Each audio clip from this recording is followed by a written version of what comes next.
So, ladies and gentlemen, kick a little something. 1, 2, 3, 4. Hit it! Alright, stop. What you doing?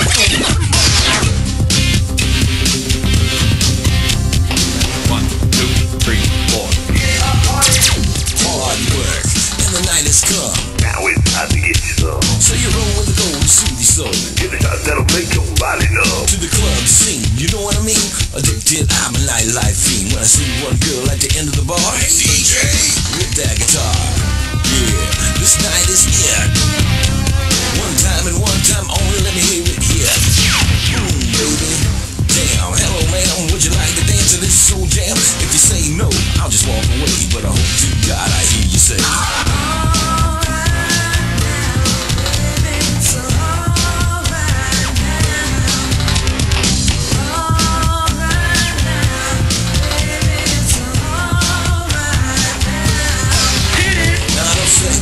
by humiliation. Never let the word procrastination come along on that funky ride.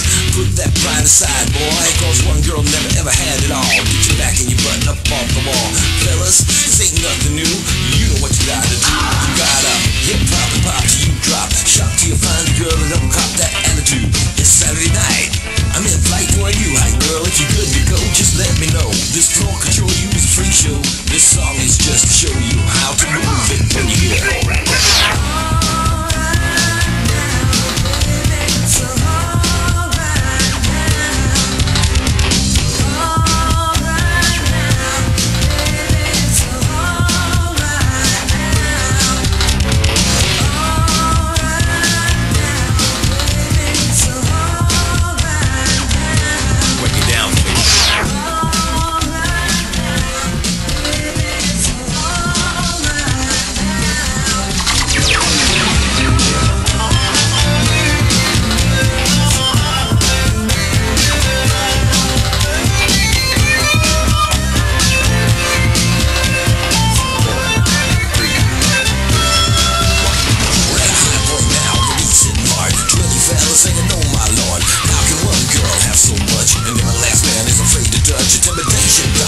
That scene, and I'm telling ya, you gotta come clean. You pay $5 to the dog at the door, and being a rock, what you come here for?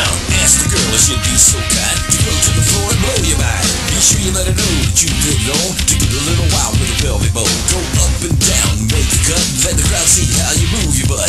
This song is just to show you how to move it when you hear it.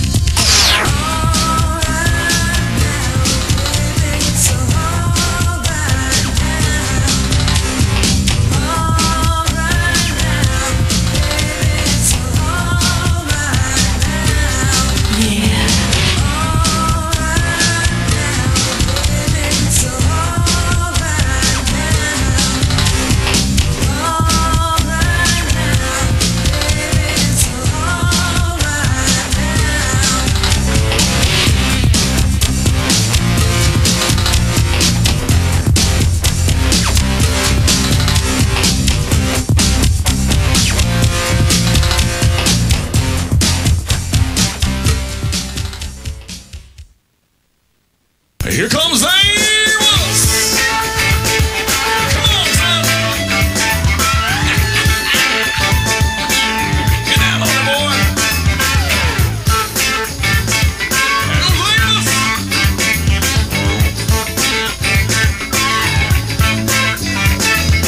Amos Posey was a Cajun. He lived by himself in the swamp. He hunted alligators for a living. He just knocked them in the head with a stump. Louisiana law gonna get you, Amos. It ain't illegal hunting alligators down in the swamp, boy. Everybody blamed this old man for making him mean as a snake. When Amos Moses was a boy, his daddy would use him for alligator bait. Tie a rope around his waist and throw him in the swamp. The alligator bait in the Louisiana bayou. About 45 minutes of his to tip of Louisiana. Did the cat called Doug Mills and his pretty wild killer. Well, they raised up a son that could eat up his way to groceries. Named him after a man of the claw. Called him Amos Moses. Get down on it, son.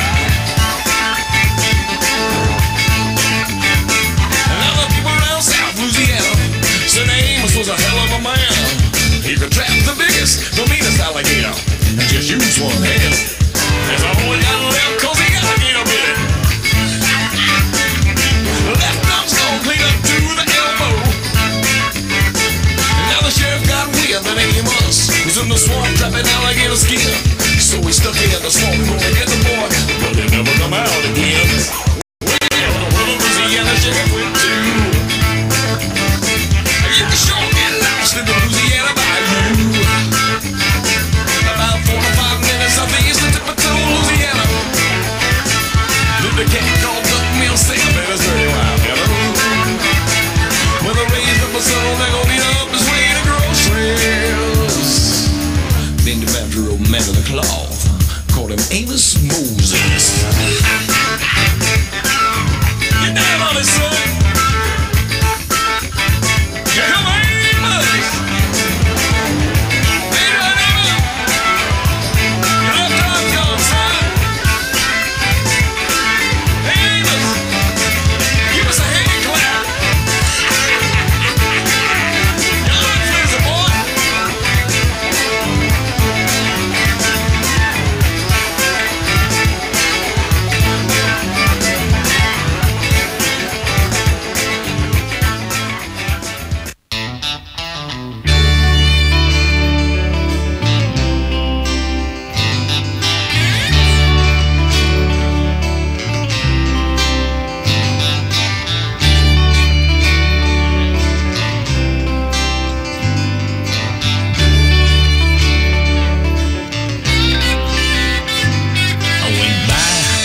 the tailgate on the truck.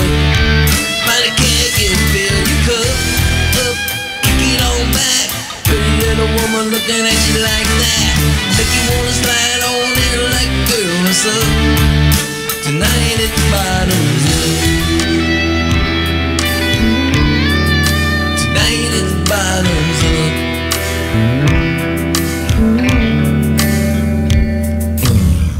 Girl, I gotta tip my hat. Never thought a country song would make you move like that, yeah. And you do it in a Daisy Dukes. She got you tapping on the boy's shoulder. Hey dog, check this out. That's how the girls do it in the dirty South, yeah.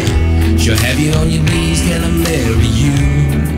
Tonight it's bottoms up, up, going on down. Rock this quiet little country town. Get up, drop the tailgate on your truck. Finally can't get fill your cup up, kick it on back. Pretty little woman looking at you like that, make you wanna slide on in like, girl, what's up? Tonight it's bottoms up. Tonight it's bottoms up. Tonight it's bottoms up.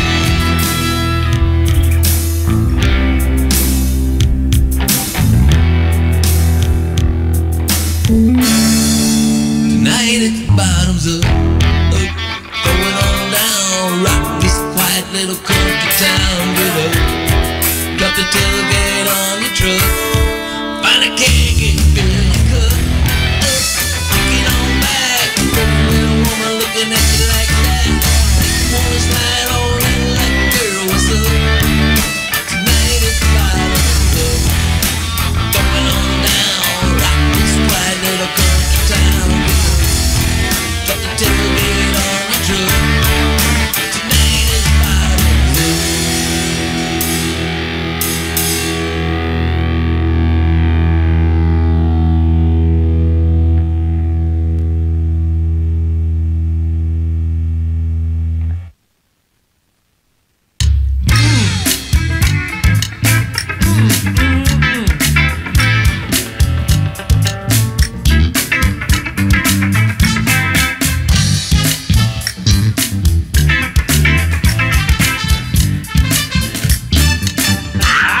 A brick house. She's mighty, mighty, just letting it all hang out. And she's a brick house, like a lady stack, that's a fact. Ain't no nothing back. Oh, she's a brick house. When we're together, everybody knows this is how the story goes. She knows she's got everything that a woman needs to get a man. Yeah, yeah. How can she lose with a sexy youth? 36, 24, 36. So what a winning hand. Oh, she's a brick house. She's mighty, mighty, just letting it all hang out. She's a brick house, like a lady stack, that's a fact. Ain't no nothing back. I'm a brick house. Yeah, she's the one, the only one, live like an Amazon. Yeah, the clothes she wears, her sexy ways, making old men wish for younger days. She knows she's built and knows how to please. Sure enough to knock a strong man to his knees. 'Cause she's a brick house. Yeah, she's mighty, mighty, just letting it all hang out. I'm a brick house, like a lady stack, that's a fact. Ain't holding nothing back. Ah, shake it down now. Shake it down now. Shake it down now.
Uh-oh. Is it that time already? Here we go. Buckle up, y'all. You know it's going to be a ride. This is Not Quite Right Show. I'm Rusty Mace, your host. And, I got to tell you, you know, yesterday, on the last show, I had a feeling. You know, you just get a feeling. And here we are. Back at it again. Gun control. How are we going to handle this? How many law enforcement officers does it take to really blow it? It's a sad day. Thursday was a sad, sad day for law enforcement. I gotta tell you, my heart weeps. I am one. You know, you guys know me. I've been a police officer. I've been a cop. I carried the badge. I've done the duty. I've done the deal. I've been there. And, oh my goodness. I was so debating. I can't just ignore this, though. You know, it's one thing you just can't ignore. Oh, I wish I could just close my eyes and it would go away. But it is not.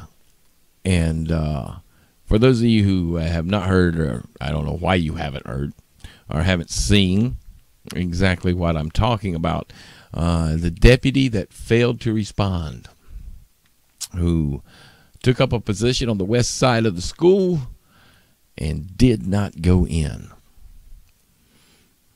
Oh, me.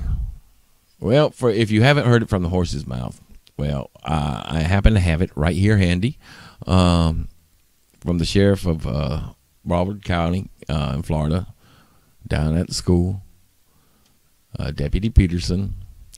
I'll tell you what, I'm just going to go ahead and just play this through. And I want you to listen carefully to what he says, because I have questions. Information as it became available to us, and I felt that the information was something that the public needed to know. Understand, for the last 8 days, this agency, the men and women of our Detective Bureau, they've been dotting every I and crossing every T. They've been working tirelessly. Our main goal at this point, absent of helping these families heal and keeping our schools safe, is making sure this killer receives the justice he deserves. Since 2008, the Broward Sheriff's Office was involved in 23 type calls involving the killer in some way, shape, or form, or his brother. Some of the calls we responded directly out and met with his mother. Perhaps he was on scene. Some of these were made via phone call.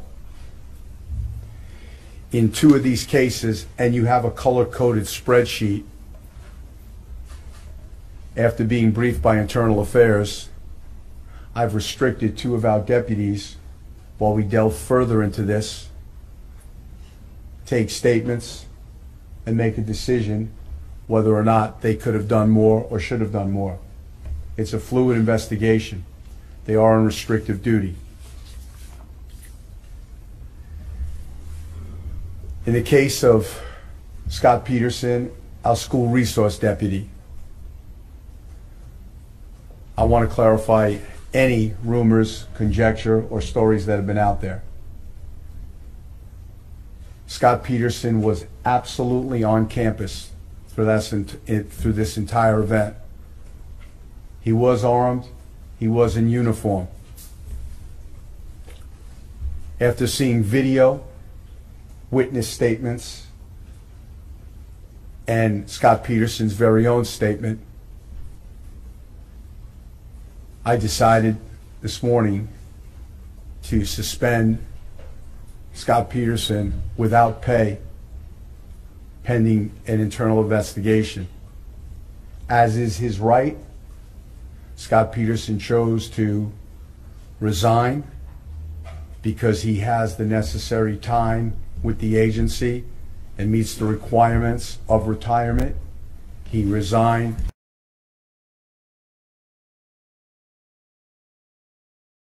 Will continue. We're not going to disclose the video,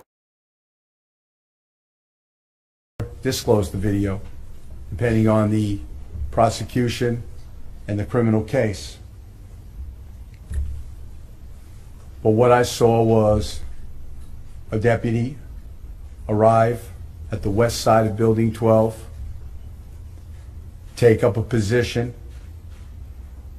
and he never went in. He went on his, I think he got on his radio at a point in time, and he took up a position where it looked like he could see the westernmost entry into the building, and stayed where he was. Never went in. Devastated. Sick to my... And he never went in. Deputy Peterson, the school resource officer at the school, on hand at the time of the shooting, during the shooting, while the shooting was going on, took up a position on the west side of the building and never went in. We have a failure in law enforcement, ladies and gentlemen. We have had, and it's not like it's you can't defend something like this. I can't get on here and defend an officer who would take up a position on the outside of the school when every instinct, everything that you've been taught, every bit of training tells you to confront the threat.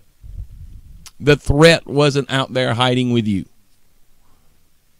And it's not like he was trying to render aid to maybe somebody who had been shot outside.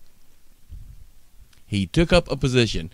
And in my head, that means he was hiding outside.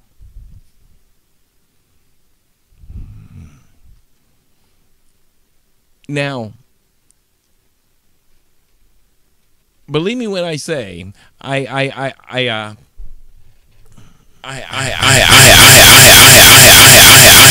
the training. I've been through the training.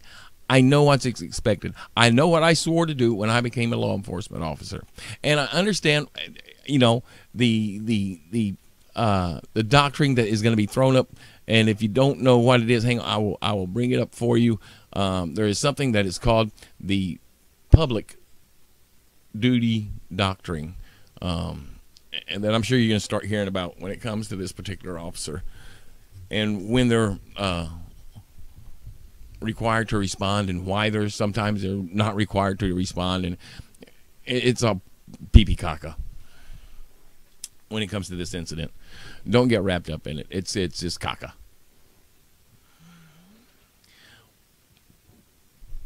We have all week been hearing about gun control, and we have been listening to idiot politicians talk back and forth about laws that were going on or should go on. We had some brave students confront legislators, and I have some thoughts on that as well that we're going to get to. From the school, they went up and confronted legislators. They met with the president, and they've done a lot of things to really keep this on the front line instead of letting it just die out like it normally would. But what has chilled me to the bone, to the very core of my belief system and who I am and why I am the way I am, is the total breakdown of law enforcement, from the federal agencies all the way down to this little sheriff's department. Something has gone terribly wrong. Something is missing. Something is not the way it's supposed to be. Again, believe me, I know the argument on the other side. And we're going to talk about all of it. This one has got me rattled, ladies and gentlemen. But we shall work through it. We have today to do it. This is Rusty Therapy Day. I am my own therapist. It's the Not Quite Right Show. And when we come back, we're going to take a look at this and think about it real hard. We'll be see ya. Yeah, after the break.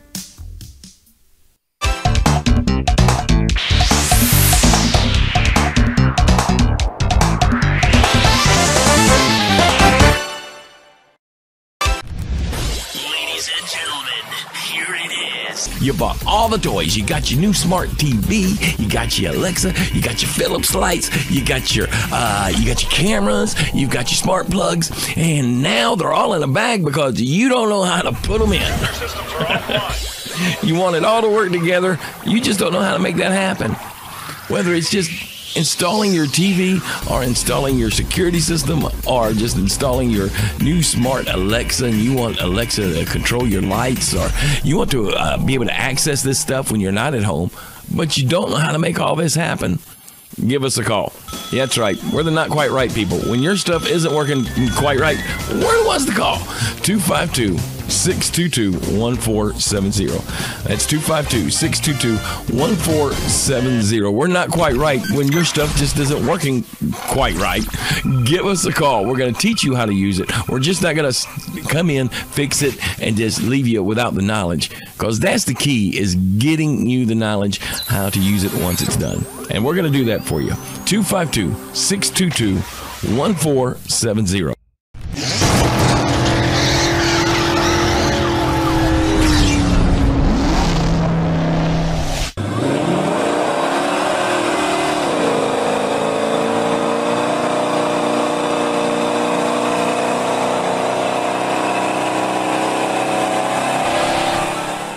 All right, gang, you've been asking for it.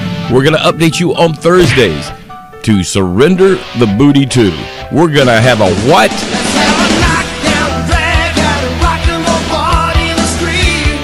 It's a street race, y'all, and a daily driver. And in our case, that's a 1996 Buick LeSabre. Can we make it race ready? Well, we can make it look good. Can we make it fast? That's yet to be seen. Join us for all the updates on Thursday. Surrender the Booty 2.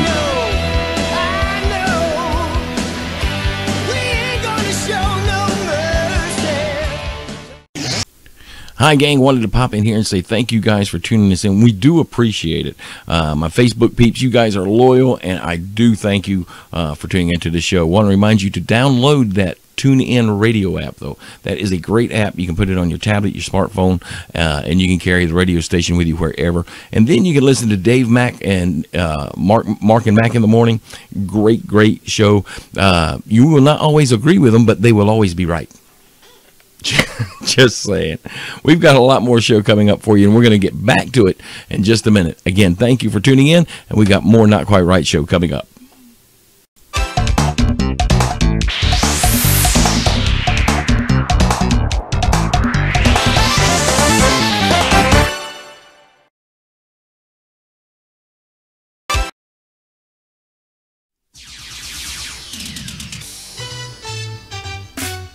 Yes, the Not Quite Right show. And we are talking about Deputy Peterson. And why he thought the right thing to do was nothing.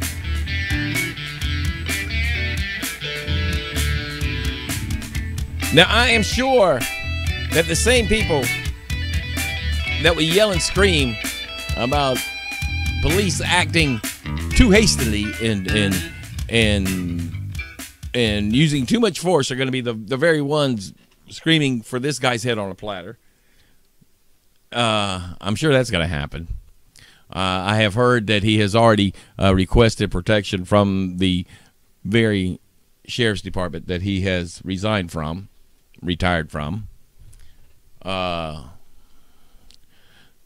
Well, that's kind of cool. But I got to tell you, I am so conflicted. This is a deputy that has just done the unthinkable in my head. The way I was trained, the way I was taught, the way that I learned to do things. And you're saying, Rusty, you know, you just can't just go in there and talk unless you've been in his shoes, unless you've been in one of them situations. And you're right. You're absolutely right. You know, I had a choice. Nothing like this guy, but it was a choice. You know, when you know an assailant has a gun and you know that they're not afraid to use it, and you have to make a choice on whether to go in or try to arrest this person or whatever it is you've got to do to stop whatever's happening. You know, it's not something that is done without thinking. It's just something you're trained to do. It's something you do. And so, yes, I have been in situations where, yes, I had to go make arrest. The one that my particular situation was in a parking lot of a gas station. 3 armed robbers that had come from one town into our town. I seen them. I stopped them. You know. Now, had I been this guy, I may have just looked the other way and called somebody else and say, well, I might have seen him. I'm not real sure. Make no mistake. It is a very fearful thing. But you swore to do a job. And to me, that job in law enforcement is sacred. It is something that in a situation you have to be willing to do the unthinkable.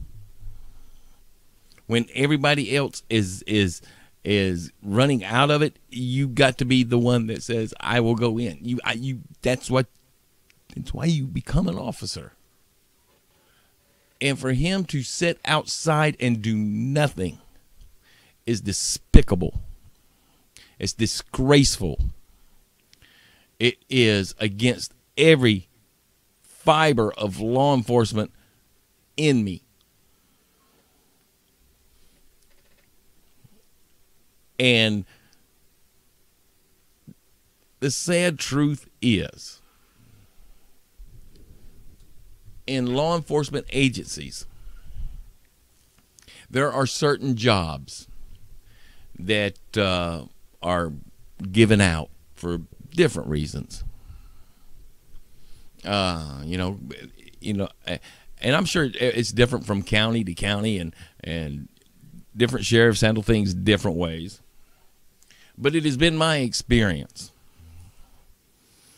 that a job like a school where you really don't expect anything to happen, you train for it, but you, in your heart of hearts, you're just like everybody else. It ain't gonna happen here. It ain't gonna happen. No. So you don't put your 18 players in a C team situation. Well, this is what happens when a subpar law enforcement officer is given the responsibility of being a school officer. When someone who truly doesn't need to be in the job is given the job. And I can't say what the sheriff knew about this guy, what he didn't know about this guy, but I do know this. There are certain jobs that are given to deputies for different reasons, because maybe they can't handle being on the road. Maybe they can't handle going out and and being by themselves serving warrants. And because a lot of these deputies, they don't have backup. You know, sometimes in the small towns and larger counties, your backup is going to be 30, 40 minutes away. So they take those deputies who can't handle that and they give them another job. And sadly, a lot of those fall into these kind of jobs. And it's got to stop. There has to be a standard for this. There has to be. And there is no excuse why a law enforcement officer in charge of the safety and security of our children would hide and watch. That is disgraceful. Now, while and the sheriff even talked about 2 others that they've got on restricted duty. What was that about? And that a lot of the newscasts just blown right by those 2. Why is that? They didn't respond fast enough, or what is up with that? Did more officers have a chance to stop what was going on and didn't? What is going on with that agency? Kudos to the sheriff for taking it head on and saying, okay, this is, we're not going to try to hide this. We're going to show you what's going on. And kudos to him for that. He recognizes they got an issue. They got a problem. But now they got to fix it. Now, that is not the only sheriff's department in this country with that very same problem. And we have got to figure out a way to fix all of this. We have got to figure out a way to keep our children safe. And obviously, having a safety officer isn't always going to work. There has got to be some kind of something to be done. Now, if you want to talk to the far left, of course, they're going to say, well, all we got to do is get rid of all the guns, and then we won't have a problem. And anybody with any sense at all knows that is not going to happen, and that would not be the case, because the bad guys are always going to have the guns. Go ahead and face it. Now, they're going to use this also against us who are pro-gun by saying, well, see, you've always said one bad guy with a gun and one good guy with a gun, and the good guy, well, this wasn't a good guy with a gun. It was just a guy with a gun.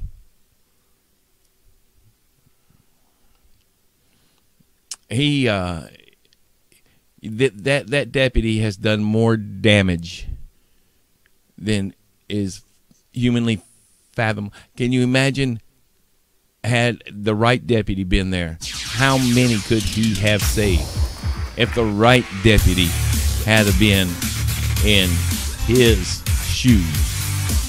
The Rite deputy who would have gone and faced the danger instead of hide and watch. How many would have been saved?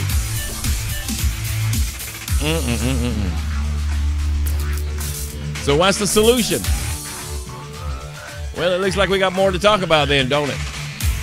We're the Not Quite Right Show. And we'll be back after the break.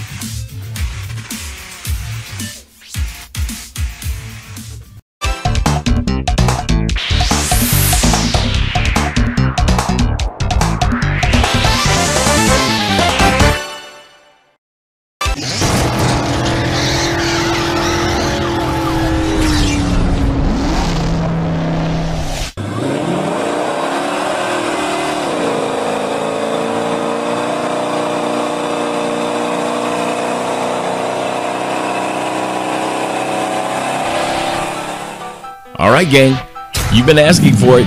We're going to update you on Thursdays to Surrender the Booty 2. We're going to have a what?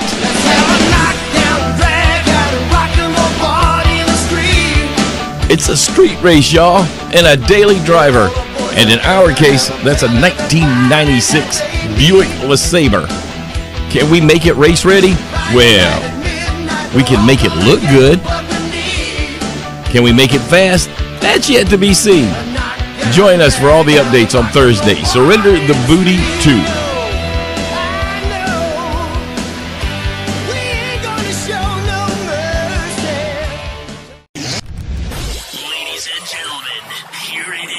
You bought all the toys. You got your new smart TV. You got your Alexa. You got your Philips lights. You got your cameras. You got your smart plugs. And now they're all in a bag because you don't know how to put them in. You want it all to work together. You just don't know how to make that happen.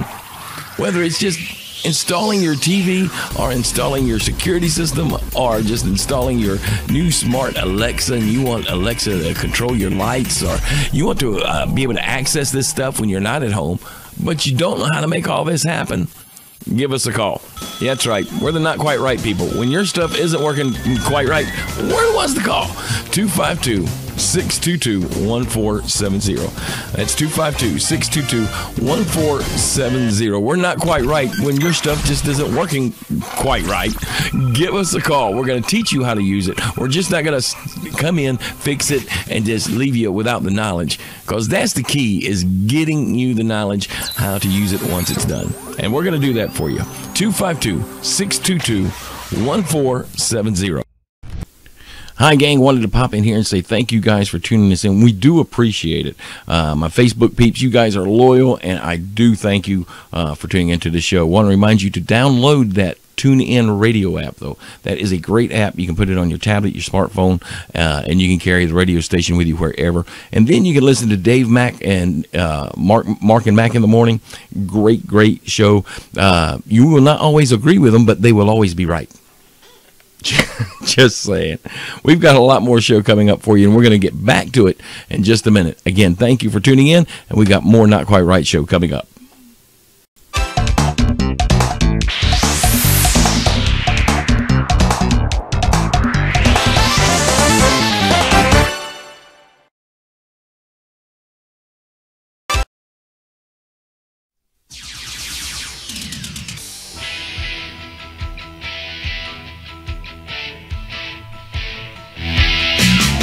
It's the Not Quite Right show.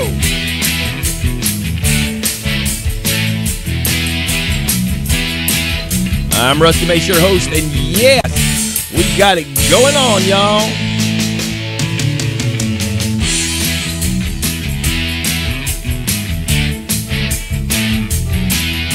How are we going to keep our children safe at school? So, what is the answer?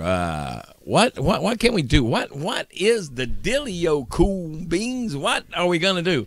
Obviously, having hide and watch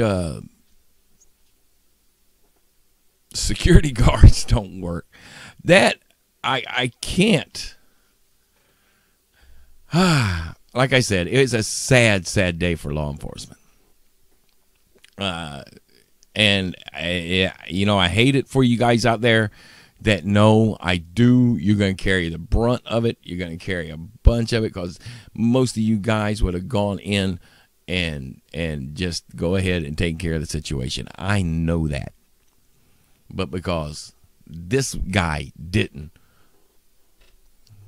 you're going to carry the brunt of the blame. Now, that being said, the Sheriff's Department has done a great job in locally and providing security and taking care of things the way they should be.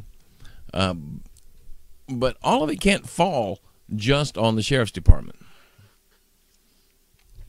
I have heard so much of this past week of how are we going to carry this, and how are we going to make this better.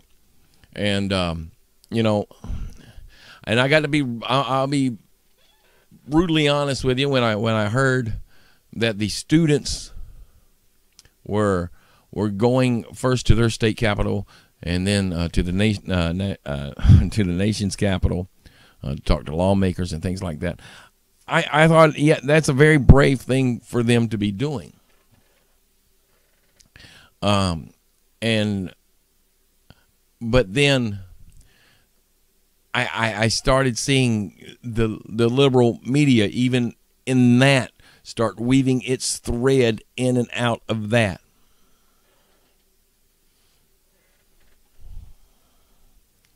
And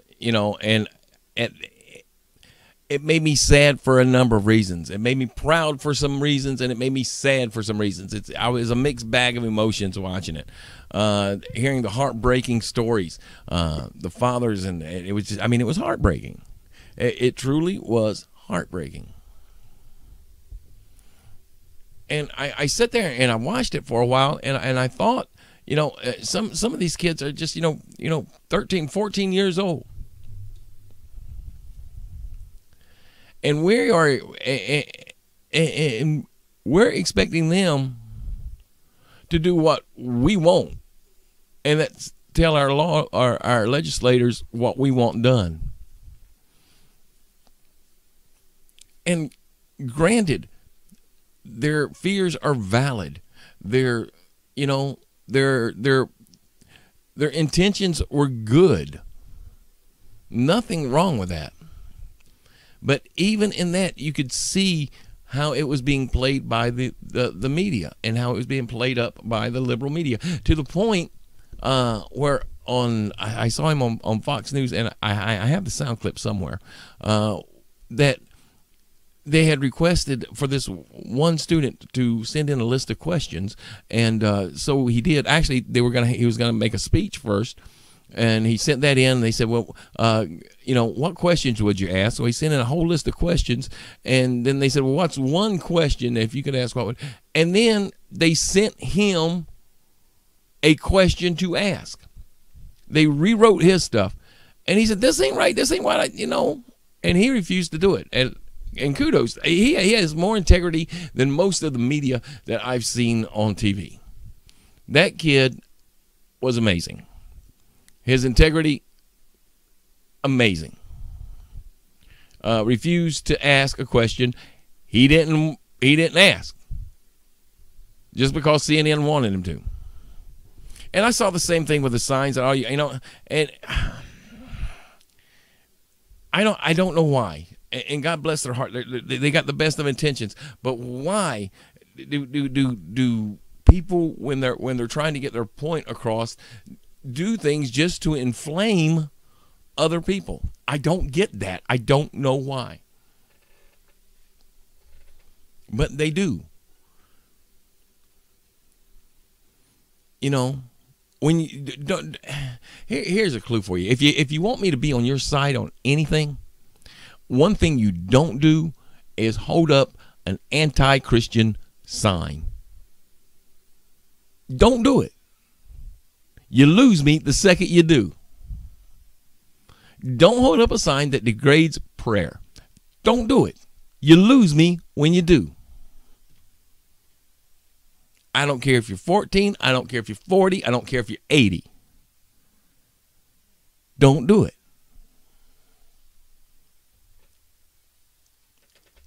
And yet, here we sit. There's been a lot of talk about arming teachers in school, and I've thought about this. Matter of fact, we could go back and play it on my show from almost a year ago when we were talking about this very same thing, and that was one of the suggestions I made.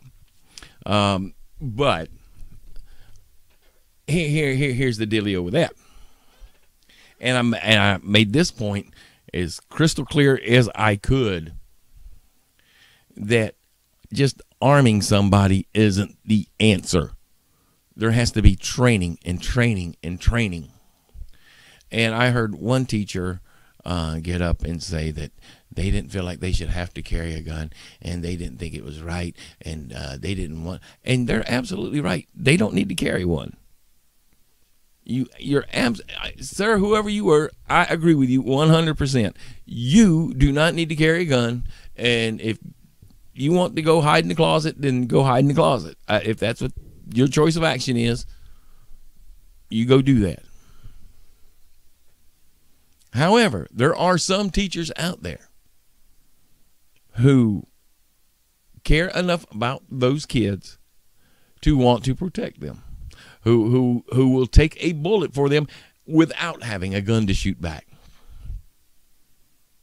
If you don't believe me, just go ask the kids at the school where this just happened and ask them about their coach.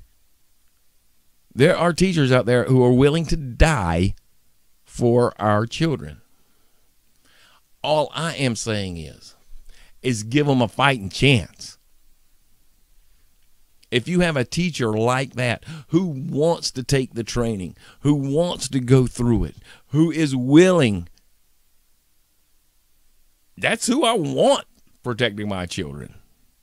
That's the kind of person I want protecting my kids. So when it comes to arming teachers, it depends on the teacher.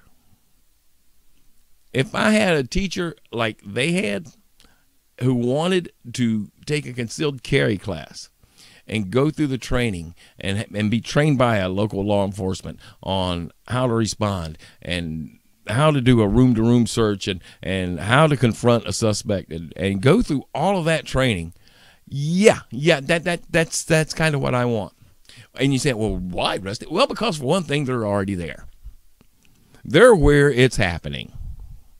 Your law enforcement on a good day is at least 5 minutes away. On a good day. The average response time is about 8 to 10 minutes. But on a good day, they can get there in about 5. Shooting lasts 3. Average shooting lasts 3 minutes. Now, Mama and Daddy, here's your choice. And you tell me. You got somebody who's going to be there 2 minutes after everybody's already shot. Or you got somebody in the school willing to try and to protect your kids. Which one you want to choose? Is it that difficult of a decision? Really? Is it that hard to make that decision?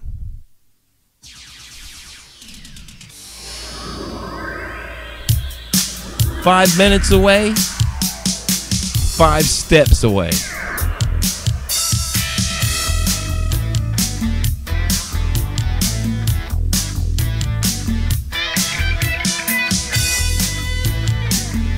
Well. We are getting into it deep, aren't we? We're the Not Quite Right Show, gang. And now you know why. I'm Rusty Mace. I am your host, and we will be back after the break.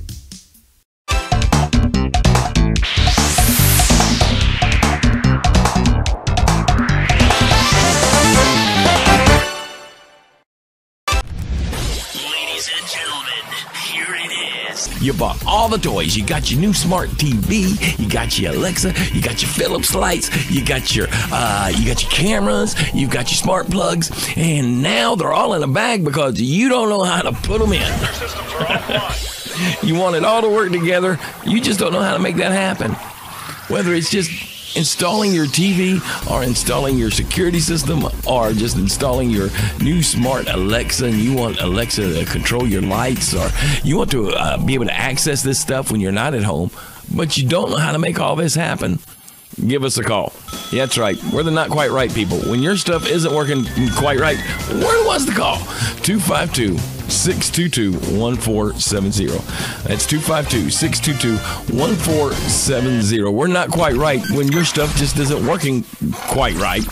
Give us a call. We're going to teach you how to use it. We're just not going to come in, fix it, and just leave you without the knowledge, because that's the key, is getting you the knowledge how to use it once it's done. And we're going to do that for you. 252-622-1470.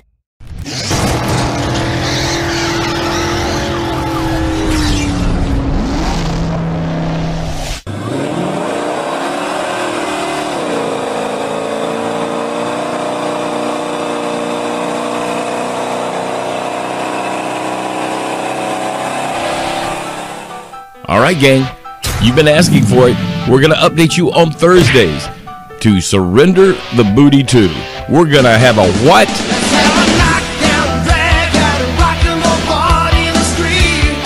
It's a street race, y'all, and a daily driver. And in our case, that's a 1996 Buick LeSabre. Can we make it race ready? Well, we can make it look good. Can we make it fast? That's yet to be seen. Join us for all the updates on Thursday. Surrender the Booty 2.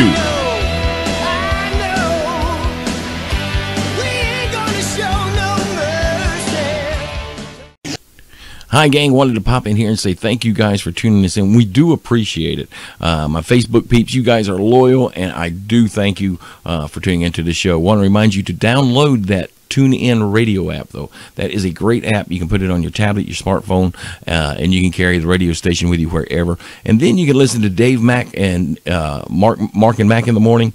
Great, great show. You will not always agree with them, but they will always be right. Just saying. We've got a lot more show coming up for you, and we're going to get back to it in just a minute. Again, thank you for tuning in, and we got more Not Quite Right show coming up.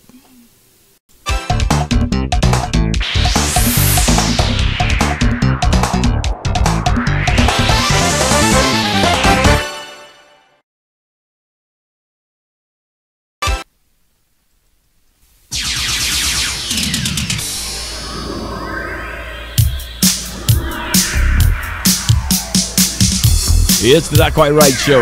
Yes, we are back.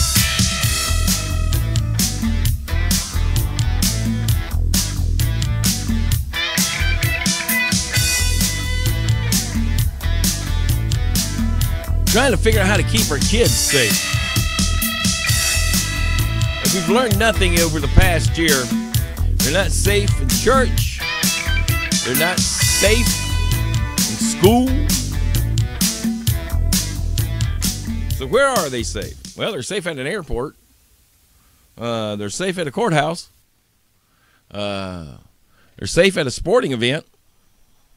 You know, they're not safe in the school during school, but, you know, after school during the football game, they got deputies everywhere. And, you know, I've listened to the comments from of course, President Trump, and I agree with what he says. I do. I do believe. I honestly feel in my heart, if you're going to lift the age of to 21 before you can buy a weapon, then you got to lift the age of when you can join the military. You know, that's got to be lifted to 21 as well. Well, they'll train you. Well, you know, you get training to use a gun too, you know. So if you're going to lift the legal age to buy a weapon to 21, then you must lift the legal age to join the military to 21 as well. That's just my thinking. Do I think it needs to be lifted? No, I do not. I do not. No. I don't think that's going to solve the problem at all. I think we as a society have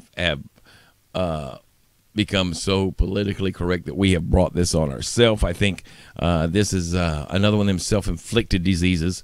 I truly do. I think all of this could have been handled years and years and years ago. And I think, you know, and I've seen the signs. Well, where was God when the shooting went on in this school or that school or this school? And you know, like the sign says, y'all the one who kicked him out of school. So I am concerned though about how we go about protecting our kids now. Because to me, that is the major issue now. It's excuse me. It's not finding out who the next one that's going to do the shooting is. Yes, that's important.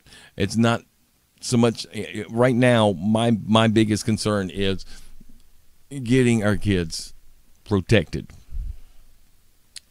I think that should be the number one priority. And listening to the president, he seems to be on the same page as that. Whereas he is for lifting the age. I wouldn't. I'm not for it, but if it happens, I won't. Go move to Canada or something. He is also for steeper and harder mental illness checks. Absolutely. Banning bump stocks. Yeah, okay.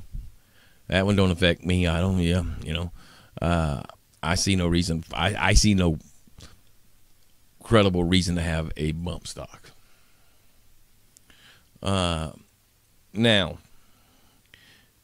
where it's going to start is when they start trying to ban certain weapons, and I don't think Donald Trump is going to do that. I think the left is really, really, really going to try to start doing that, and they're going to try to start eating away at several of the gun laws and trying to. I can't wrap my head around the fact that somebody thinks that adding more laws to the book is going to stop it. That's just asinine. And whoever would think that is a rectal head as a human being, adding another law ain't going to do no. We're way past that. Crazy and evil doers. They don't care what the law is. They're willing to break the big one, thou shalt not kill, but you think passing another gun law is going to help. Well, you're just a rectal head. It ain't going to help. And you're not going to legislate this problem away. Now, I believe there should be a two-prong approach. There should be a defensive measure, again, with the background checks, delving more into the mental illness side. I can agree with that. I don't know how it's going to work. I truly don't, because a lot of the people who are mentally ill have become very apt at masking it. Those who are psychotic and those who have violent tendencies have become very, very adept at sabotaging any kind of attempt to find out about their mental illness. Yeah. So I'm not exactly sure how that's going to work. I can see how it would work after the fact, after somebody has been diagnosed or put into a mental hospital or whatever. I can see that. But until that has happened, then it's just I don't know how you're going to figure out who the crazies are. I don't know. How do you figure out which ones are the crazy ones until they have been diagnosed as such? I don't know. But I do believe that having tougher screening is a good idea. And I also, again, I believe in an offensive arm of this problem that I truly feel that we have to do something to get guns inside of the schools into the hands of those who would be qualified and willing to go through the training to use them. I do believe that is a giant step forward. Because in case you didn't know, right now across America, we do advertise that schools are a gun-free. You know that, right? So any lunatic with a gun has the impression that at a school there are no guns. We will try to climb down off this high horse in the next hour. I don't know that I can. I will try.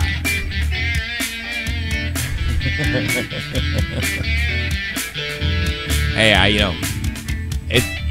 when you're talking about law enforcement and you're talking about guns, you're in my wheelhouse. We're the Not Quite Right show. We'll be back.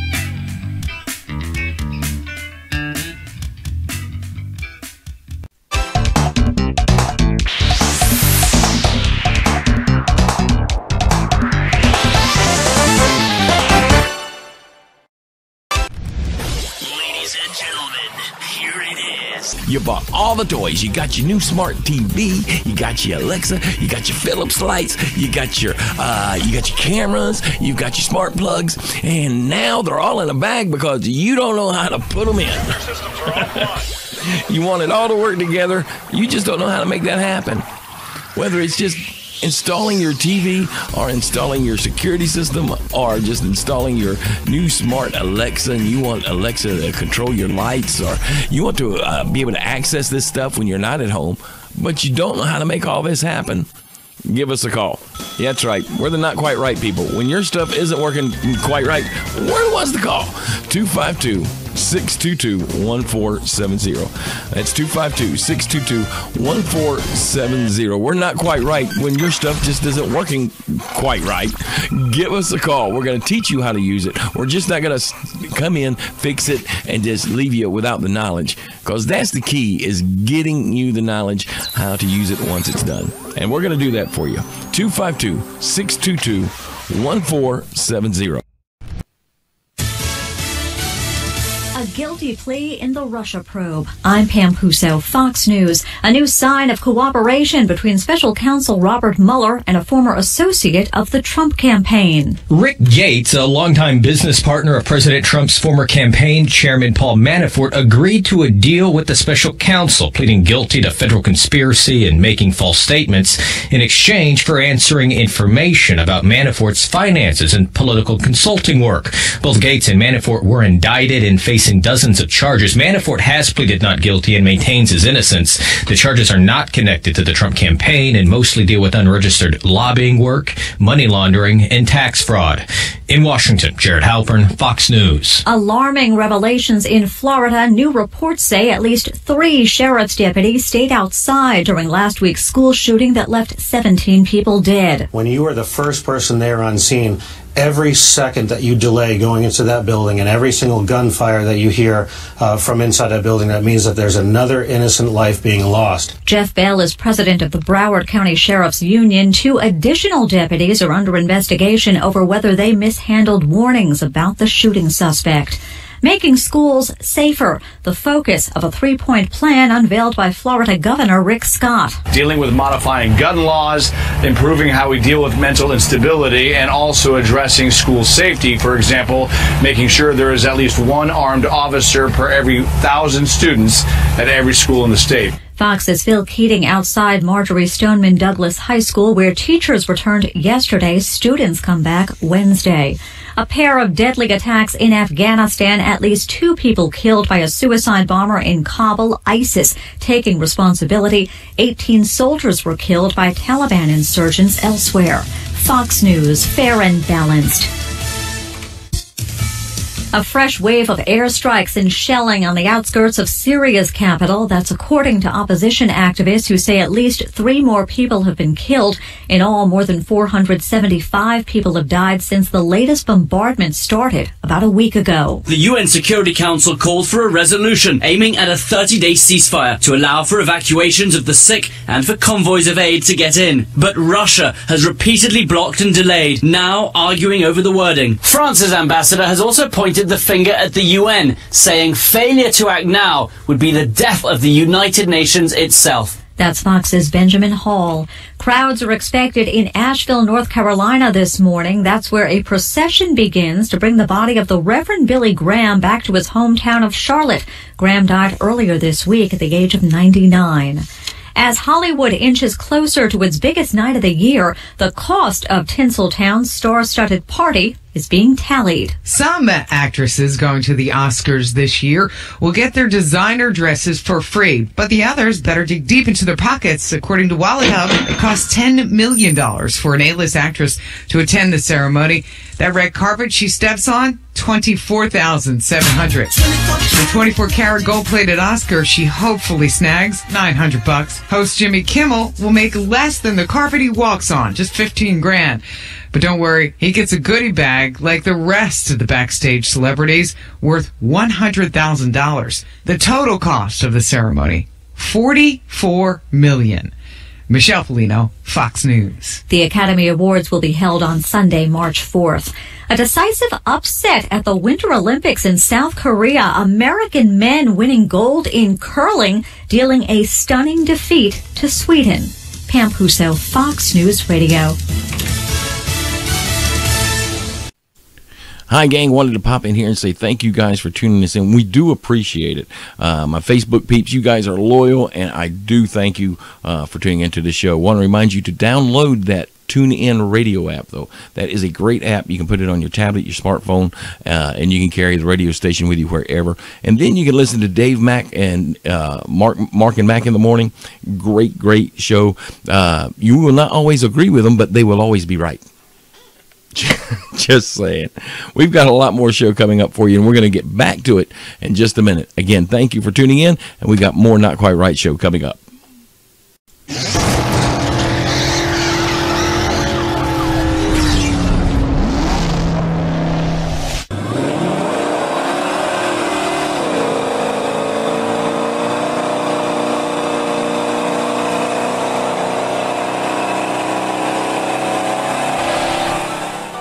All right, gang, you've been asking for it.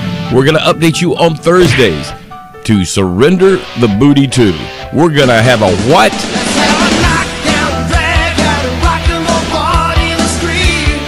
It's a street race, y'all, and a daily driver. And in our case, that's a 1996 Buick LeSabre. Can we make it race ready? Well, we can make it look good. Can we make it fast? That's yet to be seen. Join us for all the updates on Thursday. Surrender the Booty 2.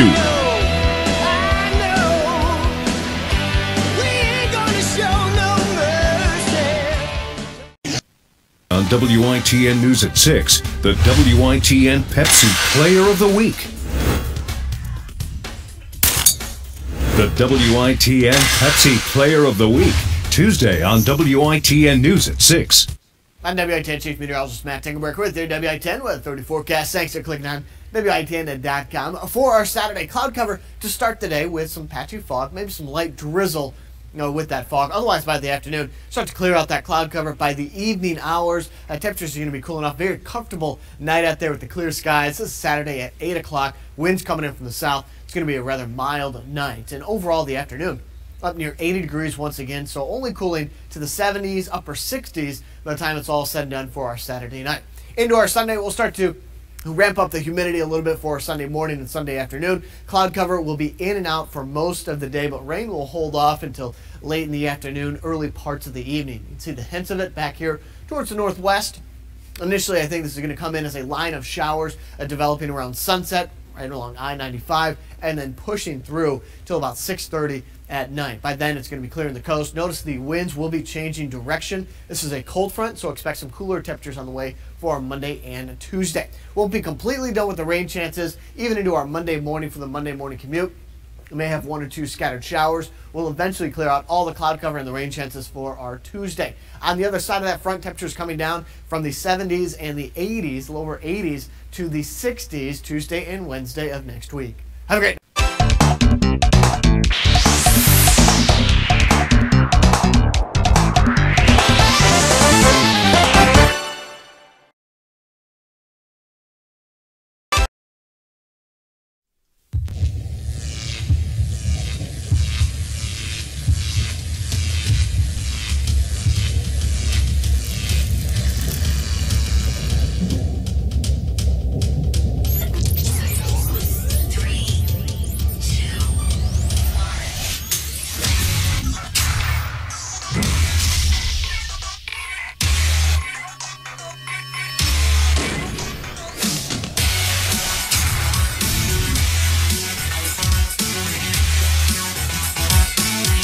we ain't done yet. Oh, no. So, Rusty, you're just so unfair. You're just so close-minded. But when you're right, you can be.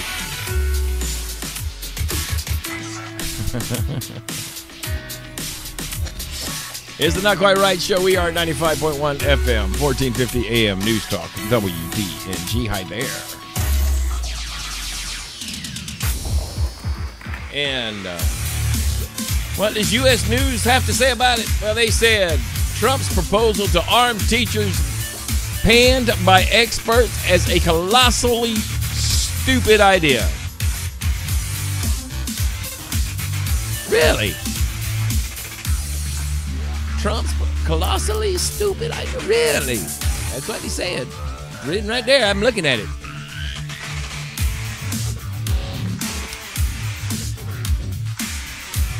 So what would make them say such a thing? Oh, thus I wonder. So let's take a look at what they said. I think that's what we should do, you know. They said it. Let's take a look at what they said. And I quote, but let's see. They talk about the teachers, arming teachers with concealed weapons, but gun violence experts, educators, and school safety advocates immediately panned the idea. It's a crazy proposal. It's crazy. I'm telling you, it's crazy. Who said that? Well, Dr. David Hemingway said that. Now, he got a lot of initials behind his name, y'all. So hang on a second. Dr. Hemingway is a professor of health policy at the Harvard School of Public Health and an expert on public health impact of gun violence. That's what he said. So now this was his quote. So what we should do about reducing what should we do about reducing airline hijacking? Give all the passengers guns as they walk on? Oh my gosh. Of course, referencing giving guns to teachers. Hey, big-footed, big-name professor, rectal head, stupid. Why you want to let ignorance pop out of your mouth like that? When was the last time? When was the last time an airplane in the U.S. was hijacked with a gun? Huh? When? Professor, I'm talking to you, dude. Dr. David Hemingway. You don't know? I can give you a clue. It wasn't this year, or last year, or the year before, or the year before, or the year before. As a matter of fact, it was almost done away with completely by the late 70s when they started putting the metal detectors in airports. Yeah, and that's when hijackers started using other means. Remember 9/11? They didn't have guns. They used box cutters. You understand? Now, if you want to be the one who brings that knife to a gunfight, you come on. We will have that discussion as well. But it's this kind of reporting is my point. It's this kind of ignorant reporting that people without knowledge will read and believe and just soak it up because it's saying something they want to hear. We got to get rid of the guns. We got to get rid of the guns. And they don't take 2 seconds to actually look at what the people say and say, that is just freaking stupid. And that's freaking stupid. Comparing the president's idea of arming, not every teacher, arming those who want to be and can pass the training, comparing that to arming passengers on an airplane. Are you a flipping moron? Well, yeah, you kind of have to. That's kind of a, now I'm a moron for even asking that question. Yes, you're a moron. And this is kind of my point. When stupid hits you right in the face and you don't realize it, ladies and gentlemen, there's a problem. And that's what's happening all the time now. I mean, it's happening all the flipping time. Some media guy will say something and everybody will just, oh, okay, I get it now. Yeah, what he said. Yeah, that makes sense. And it's ignorance. It's stupid. It don't make common sense. Just look at it. But no. Because he's a professor at Harvard. He's a Harvard professor. He has all the big letters in his name. He knows more than you rest of them. You just got this dear little quaint little radio show in the South. No, you're not Harvard educated like him. Now I got common sense. You big nosed stupid. I can't. See, that's my job, y'all. That's my job. When I see something stupid, I'm supposed to point it out. So there you go. There you go. That's my job. I see something stupid, I point it out. And when you just expect more from a Harvard law professor at Harvard University. You expect a little better than that. But do you get it? No. Why? Because they all got their agenda. The agenda is get your guns. They want to take them. That's the and it's all about being political. We can't offend this group, or we can't offend that group. We can't say nothing bad about those people because then these people are going to get upset. I don't care. I think that is the one thing that Donald Trump has brought into the White House that I think scares Democrats and independents and the most is his ability to do away with political correctness. I think that one thing right there that he has brought into the, I ain't saying he's right about everything, but I'm telling you, he has brought about a destruction of the political correctness that has just destroyed our society. Because you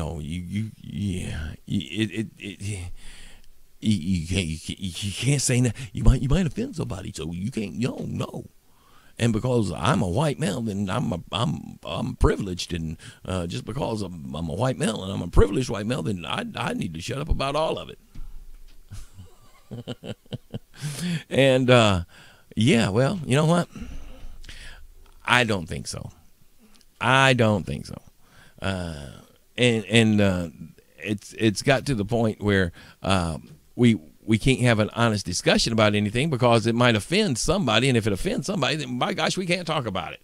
And this is hopefully is what is happening is the blowing up and the carrying away of the political correctness that has really destroyed us. It's got to the point where, like I said, even on a subject as important as protecting our children in school from gun violence,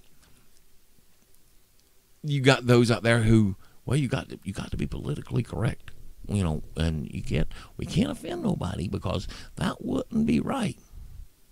Because see what it is political correctness says that see, he has his truth and you have your truth, and these other people have their truth.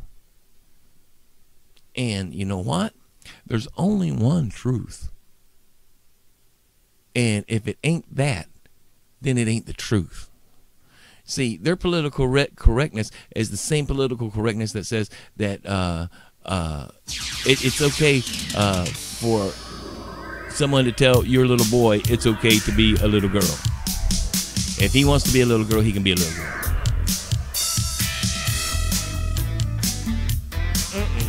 Rusty, where are we going with this?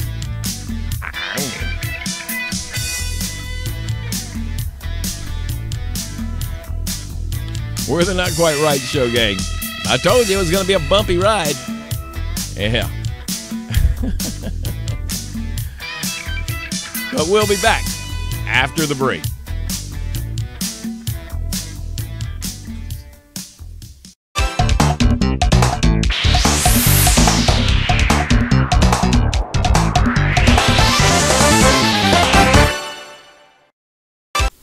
Hi, gang. Wanted to pop in here and say thank you guys for tuning us in. We do appreciate it. My Facebook peeps, you guys are loyal, and I do thank you for tuning into the show. Want to remind you to download that TuneIn radio app, though. That is a great app. You can put it on your tablet, your smartphone, and you can carry the radio station with you wherever. And then you can listen to Dave Mack and Mark and Mack in the morning. Great show. You will not always agree with them, but they will always be right. Just saying. We've got a lot more show coming up for you, and we're going to get back to it in just a minute. Again, thank you for tuning in, and we got more Not Quite Right show coming up.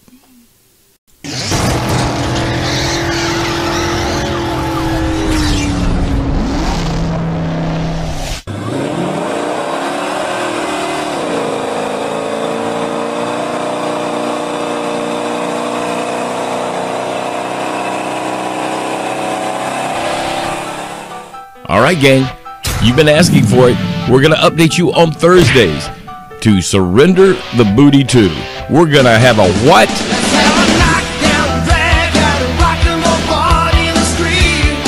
It's a street race, y'all, and a daily driver. And in our case, that's a 1996 Buick LeSabre.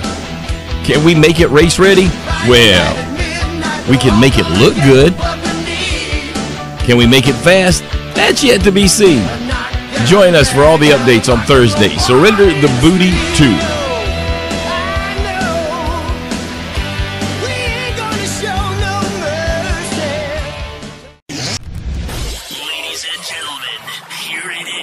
You bought all the toys. You got your new smart TV. You got your Alexa. You got your Philips lights. You got your cameras. You got your smart plugs. And now they're all in a bag because you don't know how to put them in. You want it all to work together. You just don't know how to make that happen. Whether it's just installing your TV or installing your security system or just installing your new smart Alexa, and you want Alexa to control your lights, or you want to be able to access this stuff when you're not at home, but you don't know how to make all this happen, give us a call. Yeah, that's right. We're the Not Quite Right people. When your stuff isn't working quite right, we're the ones to call. 252-622-1470. That's 252-622-1470. We're not quite right when your stuff just isn't working quite right. Give us a call. We're going to teach you how to use it. We're just not going to come in, fix it, and just leave you without the knowledge, because that's the key, is getting you the knowledge how to use it once it's done. And we're going to do that for you. 252-622-1470.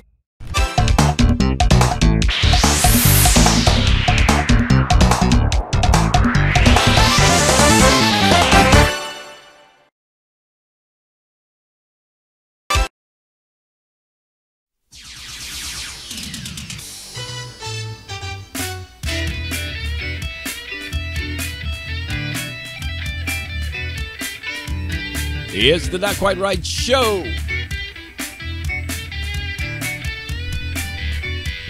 Hi there, gang. I'm Rusty Mace. We are 95.1 FM, 1450 AM. News Talk, WDNG.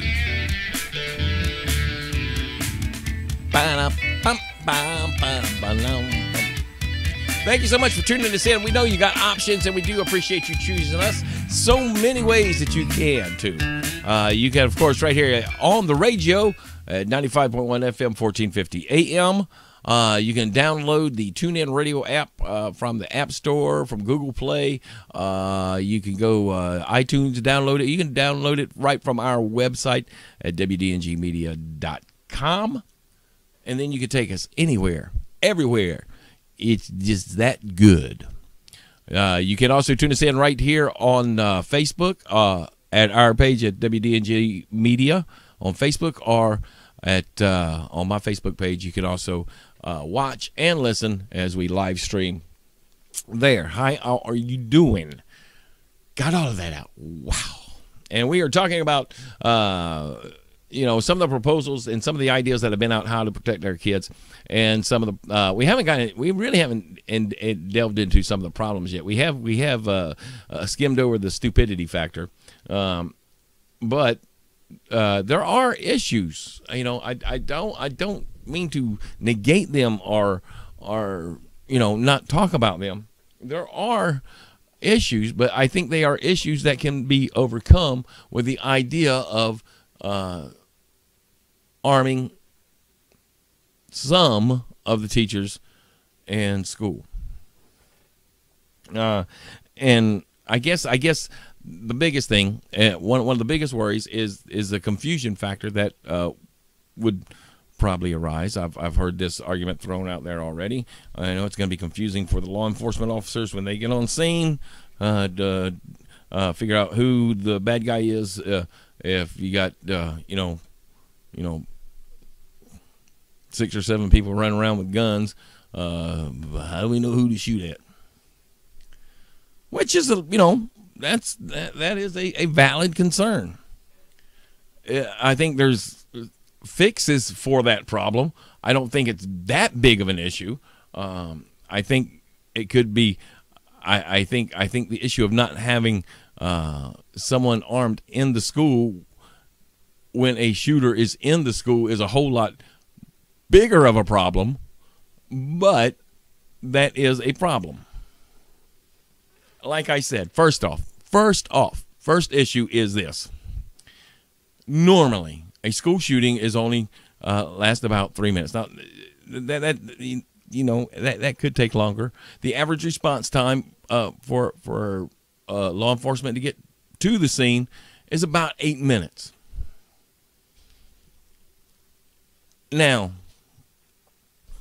doing the math, there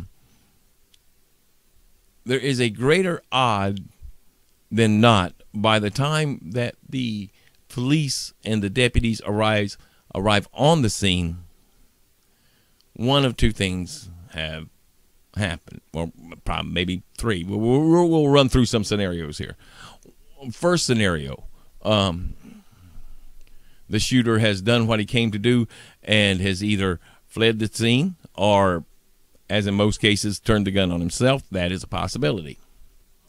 Another possibility is that one of the teachers that were armed was able to neutralize the target, and the target is down.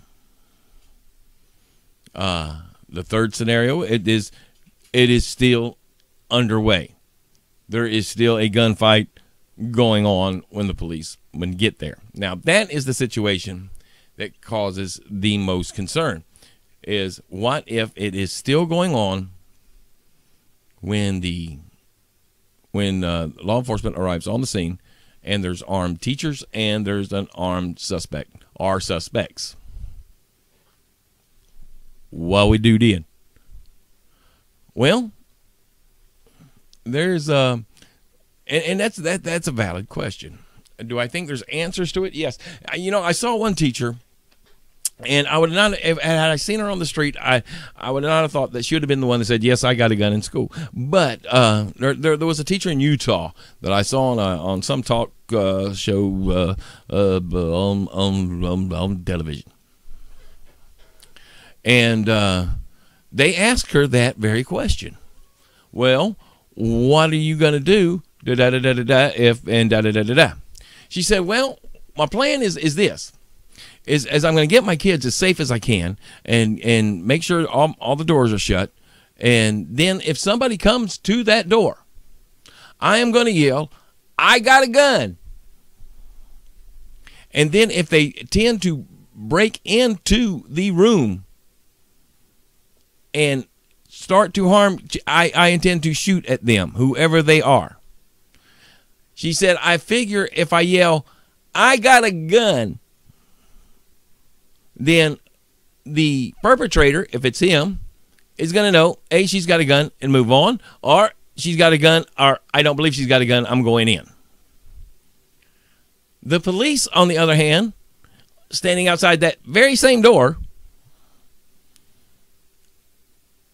if you yelled, I got a gun, would say, well, we're the police, don't shoot us. Now, you're saying to yourself, well, Rusty, couldn't the perpetrator very well just say the same thing? I didn't say she let them into the room yet. Now, did I? The police would wait until you let them into the room. A perpetrator would not. Does that make sense? I mean, that was just that one teacher's. And I thought, well, it's not the best solution in the world, but it is a solution, given the options. Yeah, I'll go with that. Another option is the guns are kept in a place anyway. The guns, are not. In one Utah school, they were kept in a. It's what they call. It's a special kind of safe that only certain people can get in. And so, if something was to happen, then they would go to that safe. The people that were trained and authorized to do so, and get the weapon, and then go do what they're going to do. My thought was, with that very same thing, wouldn't it just be a half a second for them to grab a hat or a pullover poncho type thing or something that was brightly colored with armed security written on it, or something that the police would recognize and that they would know to look for? That seems like that would be one. Now, here's the other side of that coin. A trained officer, a well-trained officer, will do just that. Will do just that. Now, you've got to put yourself in this same situation because, ladies and gentlemen, in a situation like that, adrenaline is high. And you're scared. And you don't want to make a mistake, and you don't want to get killed. And those two things are conflicting each other. I don't want to make a mistake, and I don't want to get killed. And I promise you, I don't want to get killed is going to win out.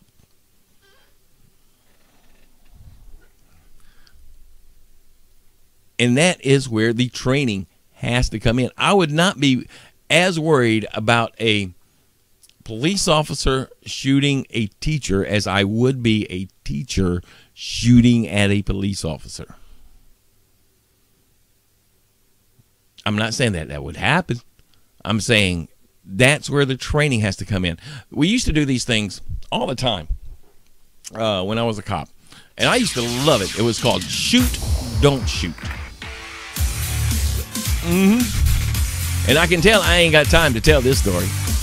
And so we just have to wait till after the break. All right? Yeah, we're going to do that. Shoot, Don't Shoot. Coming up after the break. We are the Not Quite Right Show. I'm Rusty Mace, your host, the voice of reason in just an unreasonable circumstance.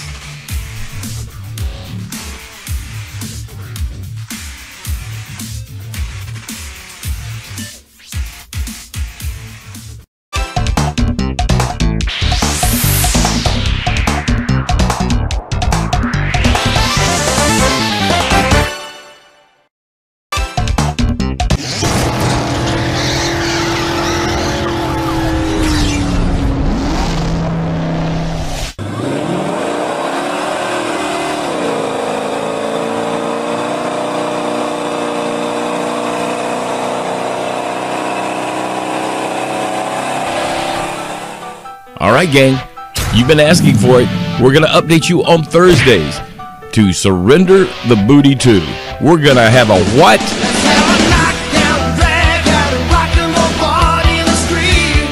It's a street race, y'all, and a daily driver. And in our case, that's a 1996 Buick LeSabre. Can we make it race ready? Well, we can make it look good. Can we make it fast? That's yet to be seen.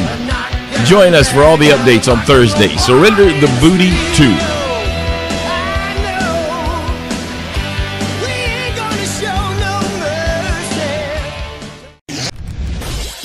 Ladies and gentlemen, here it is. You bought all the toys. You got your new smart TV. You got your Alexa. You got your Philips lights. You got your cameras. You got your smart plugs. And now they're all in a bag because you don't know how to put them in.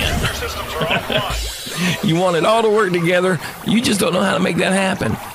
Whether it's just installing your TV or installing your security system or just installing your new smart Alexa, and you want Alexa to control your lights, or you want to be able to access this stuff when you're not at home, but you don't know how to make all this happen, give us a call. Yeah, that's right. We're the Not Quite Right people. When your stuff isn't working quite right, we're the ones to call. 252-622-1470. That's 252-622-1470. We're not quite right when your stuff just isn't working quite right. Give us a call. We're going to teach you how to use it. We're just not going to come in, fix it, and just leave you without the knowledge, because that's the key, is getting you the knowledge how to use it once it's done. And we're going to do that for you. 252-622-1470. Hi, gang. Wanted to pop in here and say thank you guys for tuning us in. We do appreciate it.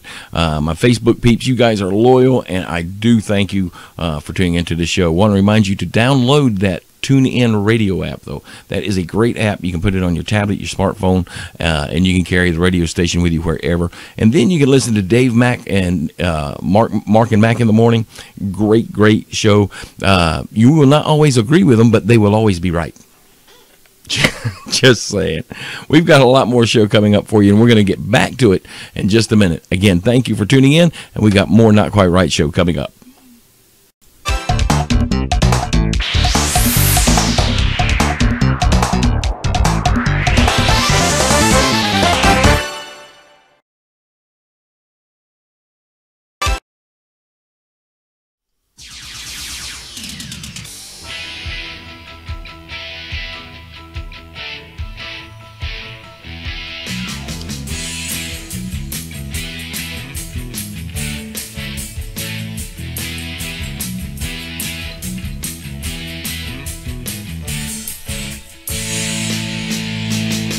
It's the Not Quite Right show.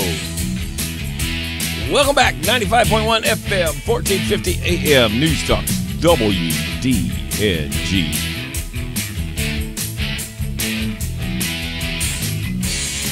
Shoot, don't shoot. That's what we were talking about earlier. We were talking about some of the questions that have been thrown up about arming teachers in school, and one of the big issues that has come forth, and I've heard quite often, is it's going to be confusing when law enforcement gets there. Who do we shoot? Who do we don't shoot? How do we know who's who? So, we have tossed out a couple ideas already, and if you have some, feel free to give me a text, a call. You can message me right here on Facebook, but the text number here, you might want to jot this down on a small child. And as always, use a neighbor's kid. Don't ink up your own children. 252-622-1470. That's 252-622-1470. And like I said, depending on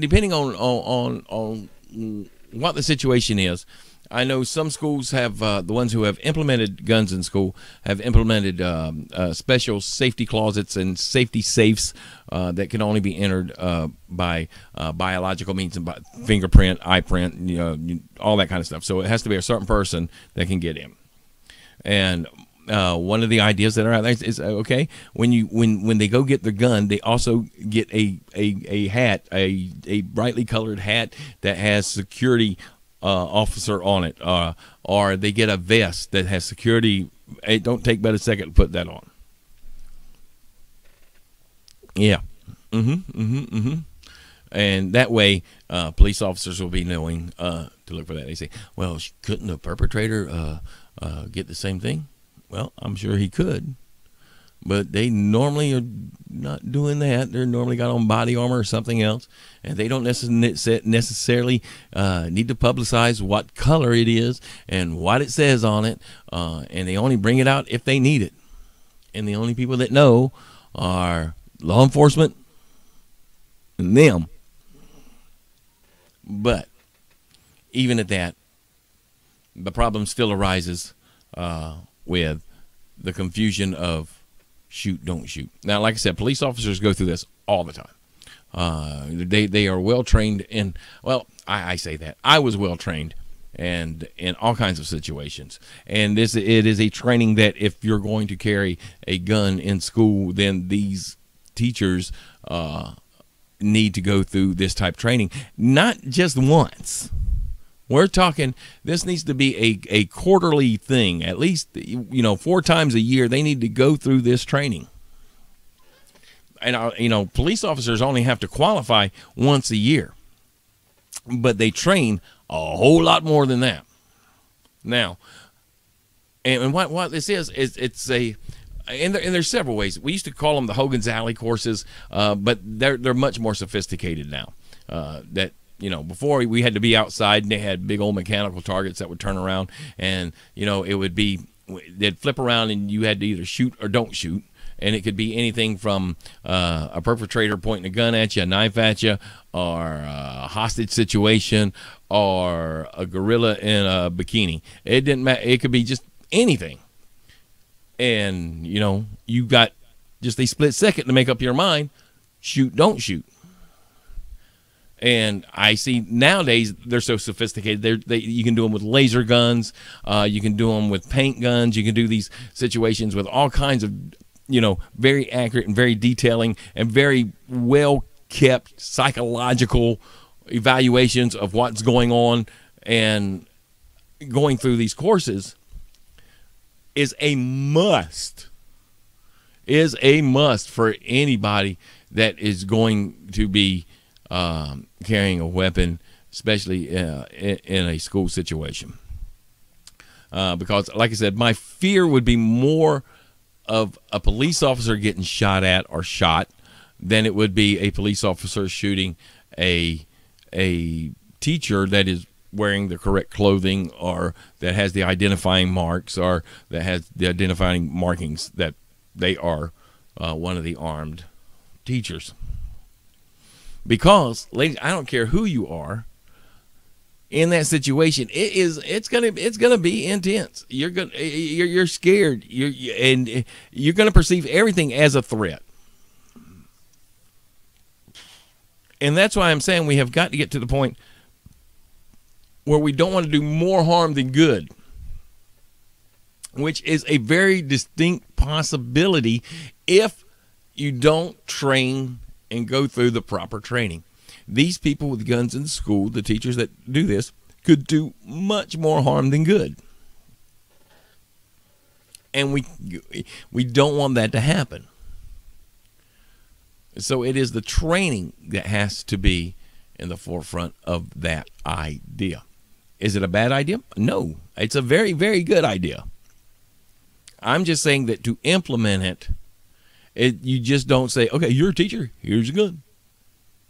And which is the impression that you get if you watch the mainstream media. And if you read some of these just loco quotes from so-called experts in the mainstream media.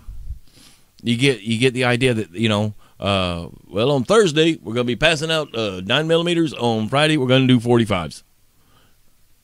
And that's not the way it's going to be. It can't be. We're not stupid. So, that is one aspect of keeping our kids safe. Again, I can't emphasize it enough, and I know I'm going to get calls about it, and I know I'm going to get emails about it, and that's fine. I don't care. You got the right to disagree with me. You can be... We can have different views. If you want to be wrong, be wrong. It's fine. I'm right on this one. It is a good idea for the right people, not for all the teachers, not for probably most of the teachers. But I promise you, you send me to a high school or a middle school or an elementary school, and within 2 hours, I could have the right people picked out. And if you know, there are, and it doesn't just have to be teachers. There are a ton of vets looking for work, trained on how to use weapons, that know how to use weapons, that are efficient with the weapon, that need work. And you know, if we can protect our flipping airports with the TSA, we can do something for our schools. If we can protect public buildings, public events, we can protect our schools if we decide to do it. That's the key. We got to decide to do it. They're like I said, arming teachers is just one. Me personally, I would be all about the veteran idea. I would volunteer to do it. I know I'm years old. I will do it for free. I will do it for free. You don't got to pay me a dime. Give me my shift. I'm there. That's me, though. And I promise you, I won't be the one on the west side of the building hiding. Nope. And for those of you who missed it, that was last hour. I ain't got over it yet. I ain't going to get over that one for a long time. But there are a lot of good ideas. There's lots of ways that we can help. If it means bringing in the X-ray machines and all that, absolutely bring them in. I mean, right now, you know, all you got to go is go push a button on the door and it buzzes. You open up, you go in.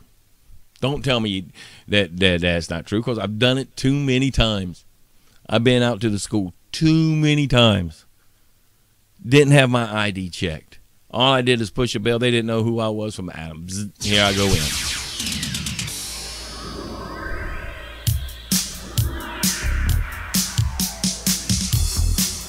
Yeah. Well, we still got one more segment. Maybe we should talk about something rosy and smiley on the last segment, huh? Rosie, you're depressing us. You're making us feel bad. But I did that Harvard guy impression. Harvard University, the professor. I thought that was kind of funny. Come on. We're the Not Quite Right show. We'll be back after the break.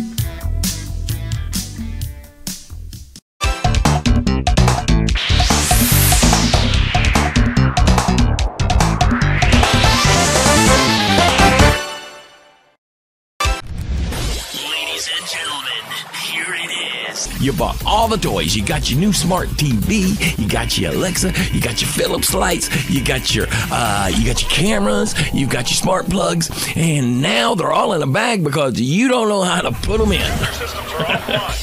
You want it all to work together. You just don't know how to make that happen. Whether it's just installing your TV or installing your security system or just installing your new smart Alexa, and you want Alexa to control your lights, or you want to be able to access this stuff when you're not at home, but you don't know how to make all this happen, give us a call. Yeah, that's right. We're the Not Quite Right people. When your stuff isn't working quite right, we're the ones to call. 252-622-1470. That's 252-622-1470. We're not quite right when your stuff just isn't working quite right. Give us a call. We're going to teach you how to use it. We're just not going to come in, fix it, and just leave you without the knowledge, because that's the key, is getting you the knowledge how to use it once it's done. And we're going to do that for you. 252-622-1470.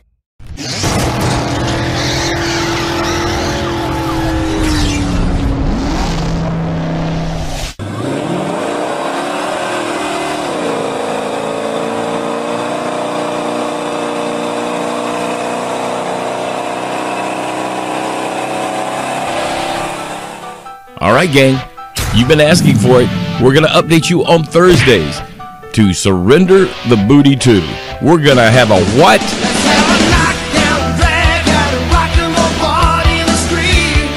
It's a street race, y'all, and a daily driver. And in our case, that's a 1996 Buick LeSabre. Can we make it race ready?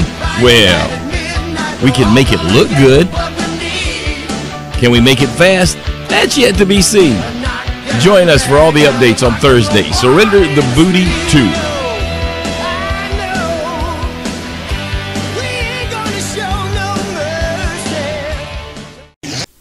Hi, gang. Wanted to pop in here and say thank you guys for tuning us in. We do appreciate it.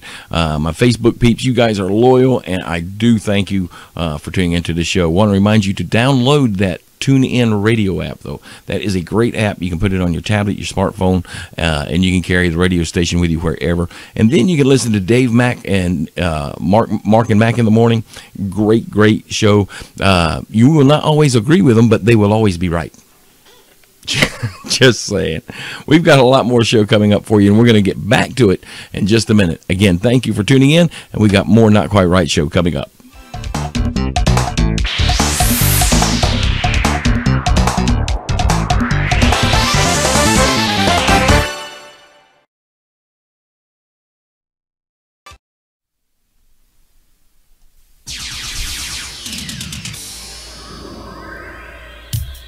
It's the Not Quite Right show.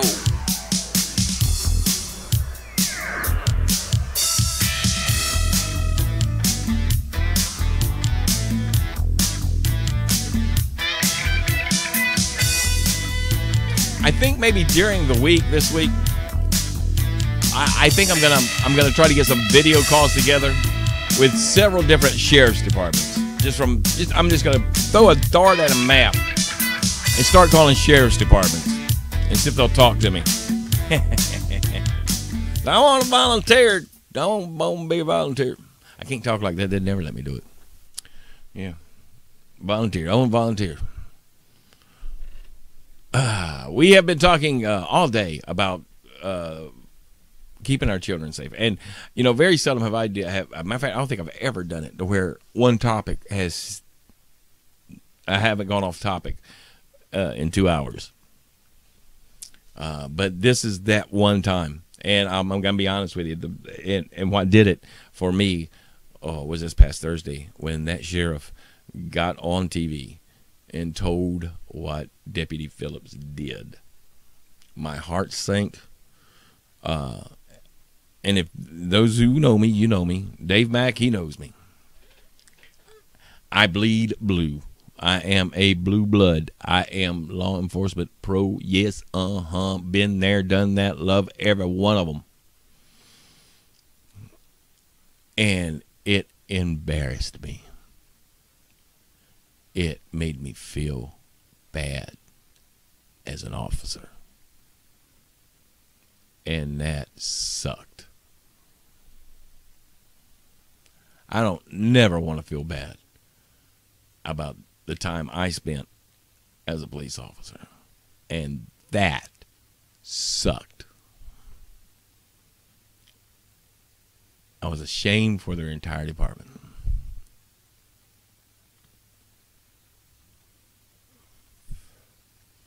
But, and I am not going to let go of the other two. Because remember, in his press conference, he said there was 2 that was put on restrictive duty, whether they could have done more or not. I want to know what that was about. And, you know, and it's fine to say, man, you know, until you walk in their shoes, I have walked in their shoes. I have been in gun violence situations. I know what choices I made. So, yeah. Disgraceful. Anyways, that being said, we have, that's not the solution. And that's where we got to be geared towards now, is a solution. Long-term solution is we got to raise our kids right. We got to get back to the basics. We got to get back to the way God intended all this to be working. But that's not going to happen overnight. There's no fix that's going to happen overnight. It's just not. But there are some things that we can do to make it better and safer for our kids, and that's what we have got to do. Damn the cost, whatever. It'll get paid for somehow, some way. We have got to get our children safe. And the solutions are out there. There's a think tank going on somewhere.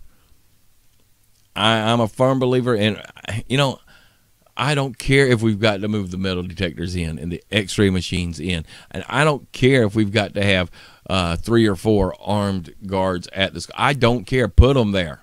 If that's what it's going to take to get our kids safe, then that's what it's going to take. Do it. Take the money from somewhere else. Put it in that. Hire veterans. Let the veterans do it. There's a lot of out-of-work veterans. Take volunteers. I guarantee you're going to get a lot of volunteers. Promise you. Here's one. You ain't got to pay me a dime.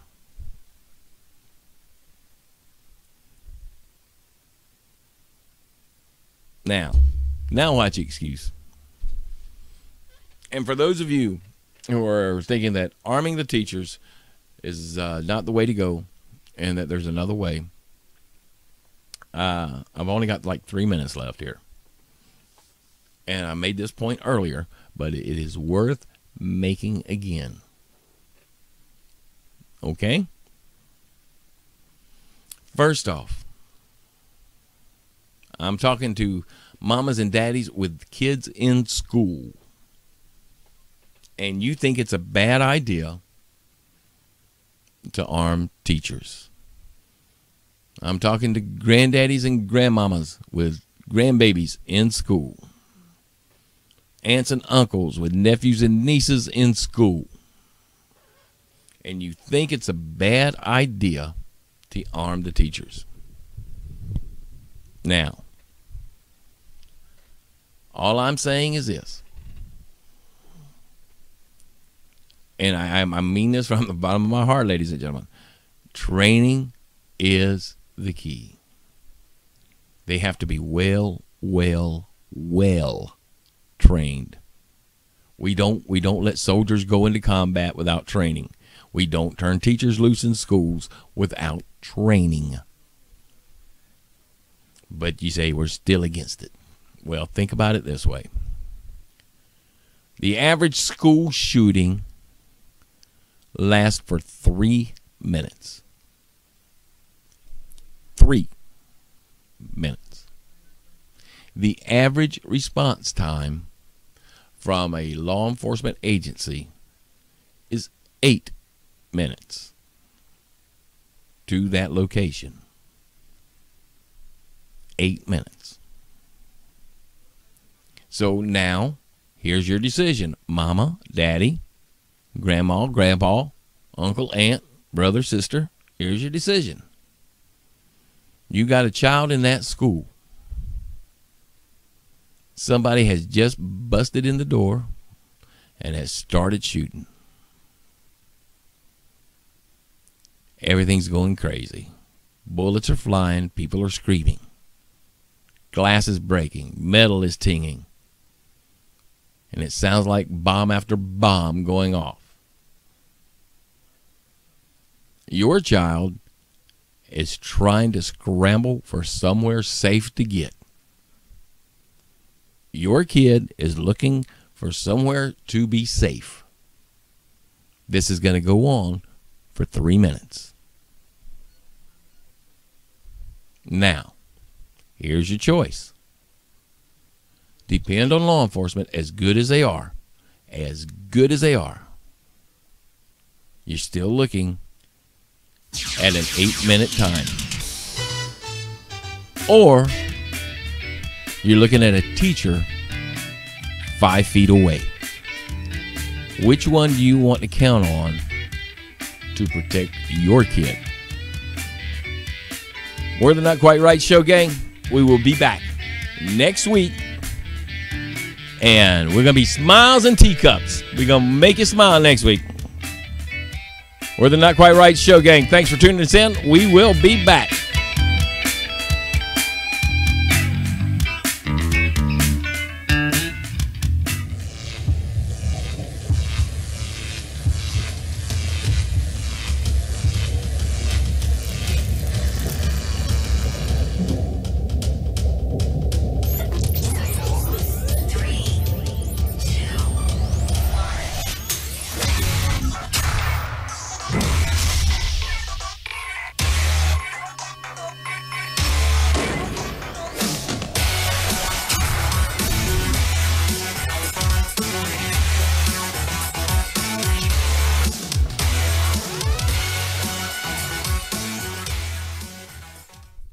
Hey, gang.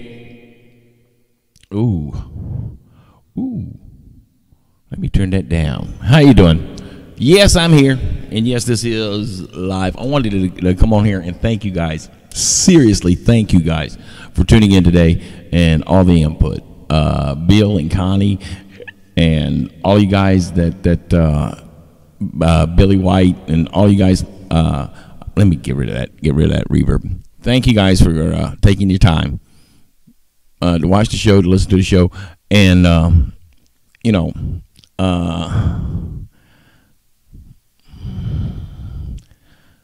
it is a touchy situation. It is a volatile situation. It is a volatile mess.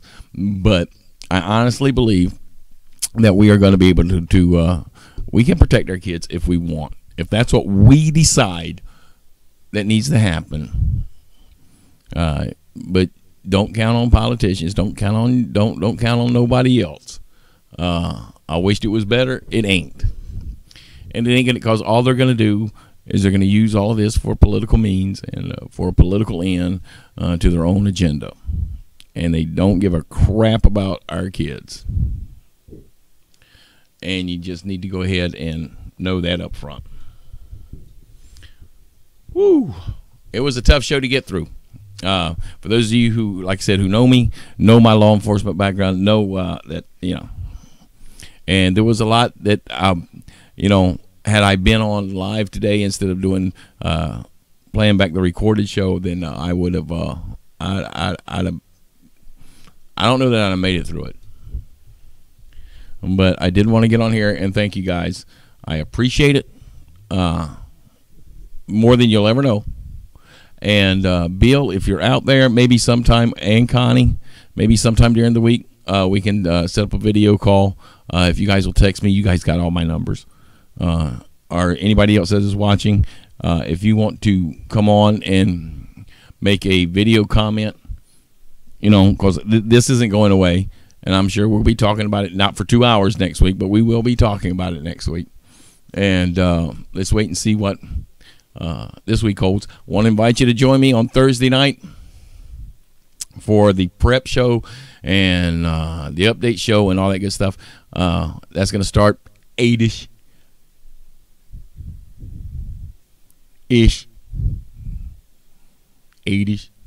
And this is just, Connie, are you watching? Connie, are you watching? This is just for you. I think that maybe my Harvard degree got lost in the mail somehow, is what I'm thinking. I think possibly they left my degree and did not send it to the correct address. We'll see you guys next time. Bye now.